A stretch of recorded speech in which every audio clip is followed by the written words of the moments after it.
Ang Willie na binabanggit doon, si Willie Revillame. Yung babae sa labas ng pintuan, ayon sa aking source, ay si Rhea. Si Rhea, nung nasa GMA 7 pa, si Willie Revillame ay kasama na niya sa trabaho.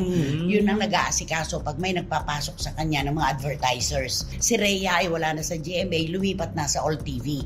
Kaya nga nakalagay sa mga dyaryo, taga All TV yung babae na nakikiusap sa kanyang buksan yung pinto para makapagpaliwanag. Yun. Ayon sa aking kausap, walang relasyon si Willie doon sa babae. Itatanong niyo po, mga kachika, ba't ano ba kasi ang relasyon ni Willie Revillame at ni Sugar Mercado?